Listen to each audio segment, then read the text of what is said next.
Hello दोस्तों, स्वागत है आपके अपने YouTube चैनल मैथ एक्सपर्ट में। आज मैं आप लोगों को क्लास 10th का थ्योरम 6.4 बतलाने वाला हूं।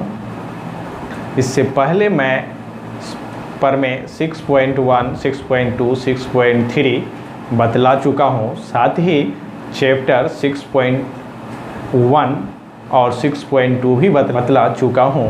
आपने उस वीडियो को अभी तक नहीं देखा है तो प्लेलिस्ट में जाकर के आप वीडियो देख सकते हैं। साथ ही डिस्क्रिप्शन में दिए गए लिंक को क्लिक करके भी आप उस वीडियो को देख सकते हैं। तो चलिए पढ़ते हैं आज के प्रमेय 6.4 को।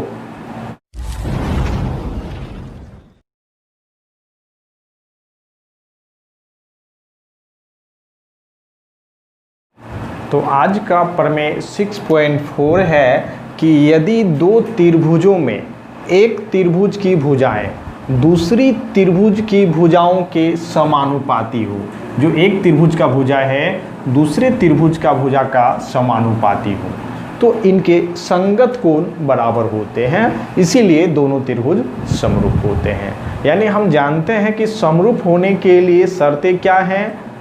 समरूप होने के लिए दो शर्तों का होना बहुत ही जरूरी है। पहला है कि उनका संगत कोण बराबर होना चाहिए और दूसरा है उनका संगत भुजा एक ही अनुपात में होना चाहिए।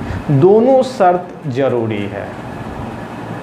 लेकिन हम अभी तक जो प्रमेय सिद्ध किए हैं उनमें हमें देखने के लिए क्या मिला कि यदि हम उनमें से किसी एक शर्त को पूरा करते हैं तो दूसरा शर्त अपने आप पूरा हो जाता है।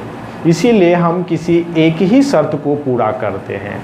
इससे पहले 6.3 प्रमेय में हमने सिद्ध किया था कि जब इनका संगत कोण बराबर हो तो संगत भुजा एक ही अनुपात में होता है। लेकिन इस प्रमेय में क्या करना है, संगत भुजा एक ही अनुपात में दिया है तो इनका संगत कोण को बराबर करना है। यानी कि हमको सिद्ध क्या करना है, पहले दो त्रिभुज बना लेते हैं।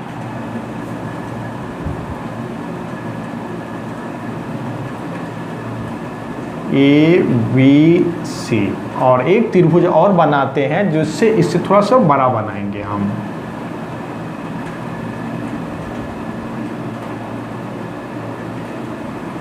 DEF, ये दो त्रिभुज हम बना लिए। अब सिद्ध क्या करना है हमको,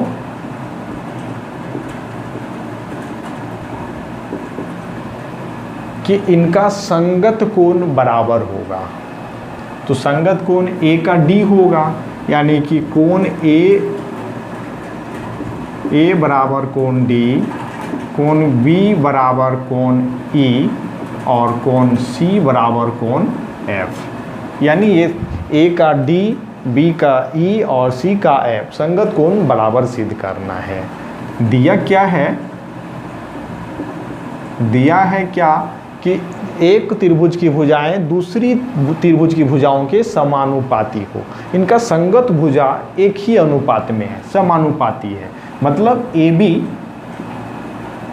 बटे DE बराबर BC बटे EF और AC बटे DF। ये जो है एक ही अनुपात में यानी समानुपाती दिया हुआ है। इसको हम ले लेते हैं समीकरण 1। अब है इनको हल करने के लिए कुछ रचना करते हैं। रचना हम क्या करेंगे, जितना AB है उसके बराबर ही हम यहाँ से नाप करके काट लेंगे, ठीक है। और जितना AC है उतना ही हम D से लेकर के काट लेंगे और इसको मिला देंगे। इस बिंदु का नाम P और Q रख लेते हैं, ठीक है। यानी हम रचना क्या किए, जितना AB उतना ही DP काट लिए, ठीक है। तथा जितना AC के बराबर में हम DQ काटे, इतना काट लिए। अब हम क्या करते हैं, जो दिया हुआ है उसी से आते हैं।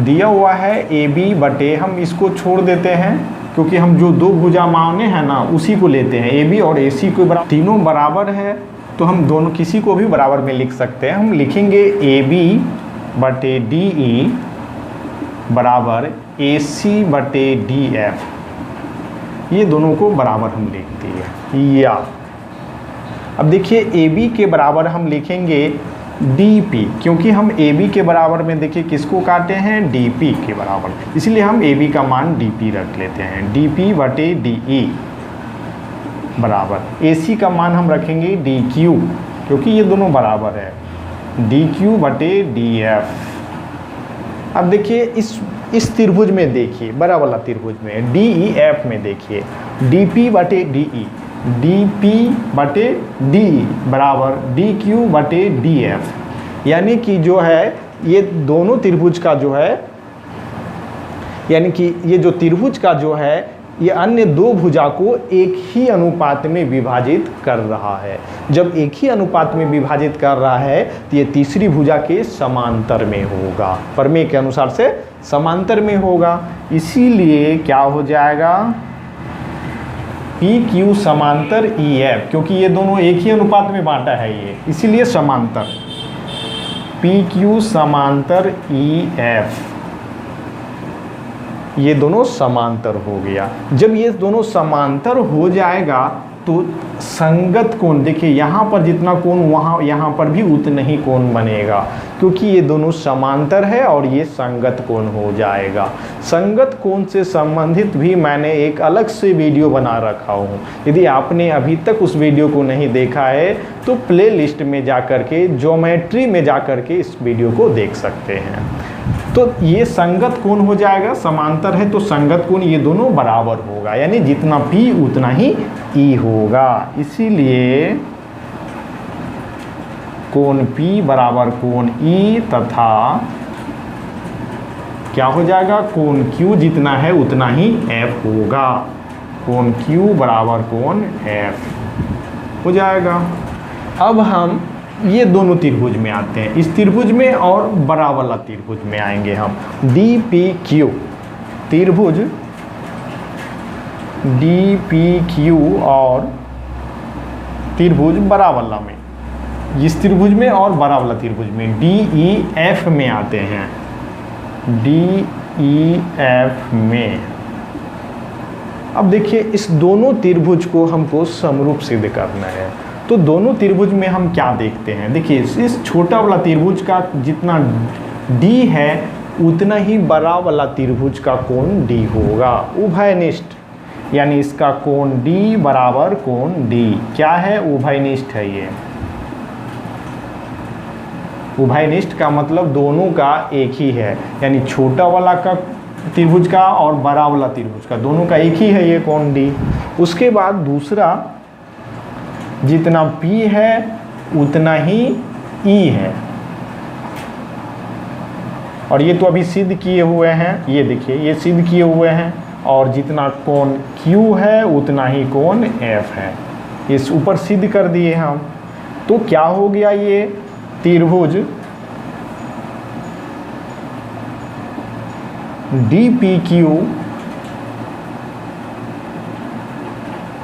समरूप त्रिभुज DEF, DEF कौन सा नियम से हो गया, एंगल से हुआ है, इसीलिए ए लिख देते हैं, ए समरूपता नियम, समरूपता नियम।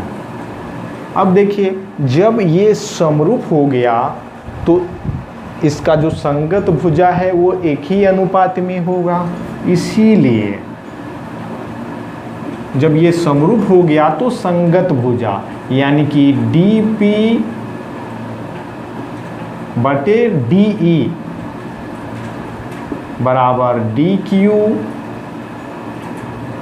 बटे DF, और जो तीसरा है इसका PQ बटे EF, ये जो है एक ही अनुपात में हो जाएगा। अब लिखेंगे या, अब देखिए DP का मान हम फिर बदल देते हैं, DP का मान हम AB रख देते हैं, लिखेंगे AB बटे DE बराबर डी क्यू का भी मान रख देते हैं AC बटे DF बराबर PQ बटे EF। अब लिखते हैं इसको समीकरण 2। अब हम समीकरण 1 और 2 से आएंगे, 1 और 2 से। देखिए समीकरण 1 और 2 से, समीकरण 1 ये है और समीकरण 2 यहाँ है। देखिए AB बटे D यानी ये तीनों बराबर है ना, ये तीनों बराबर हैं, ये भी तीनों बराबर हैं। तो इसमें देख रहे हैं AB बटे D, AB बटे D है, AC बटे DF है, AC बटे DF है, BC बटे EF और PQ बटे EF, ये दोनों बराबर होना चाहिए। यानी एक दूसरे का, जब तीनों सेम है, यहाँ भी तीनों सेम है, तो एक दूसरे का बराबर होगा। यानी हम लिख सकते हैं BC बटे EF बराबर इसका PQ बटे EF लिख सकते हैं। EF और EF कट जाएगा, क्या बचेगा? BC बराबर PQ, BC बराबर PQ आ गया। अब हमको क्या करना है? अब इस दोनों त्रिभुज में आकर के हमको समरूप से या सर्वांग सिद्ध कर देना है। अब हम आएंगे यही दोनों त्रिभुज में, ठीक है। ABC, थोड़ा सा इधर लिखते हैं, त्रिभुज ABC और DPQ में, ठीक है। ये दोनों त्रिभुज में आते हैं, इसमें और इसमें आते हैं। दोनों त्रिभुज में हम देखते हैं, दोनों त्रिभुज में क्या है, तो जितना AB है उतना ही DP है, रचना किए हुए हैं। AB बराबर DP। दूसरा, जितना AC है उतना ही DQ है, AC बराबर DQ है। तीसरा, देखिए तीसरा हम BC बराबर PQ यहाँ सिद्ध कर चुके हैं, BC बराबर PQ। तो ये क्या हो गया? ये सर्वांगसम हो गया। यानी त्रिभुज ABC सर्वांगसम DPQ कौन सा नियम से हुआ? SSS सर्वांगसम नियम, ठीक है। जब ये सर्वांगसम हो गया तो संगत कोण बराबर होगा, इसीलिए इसका संगत कोण A, इसका D हो जाएगा।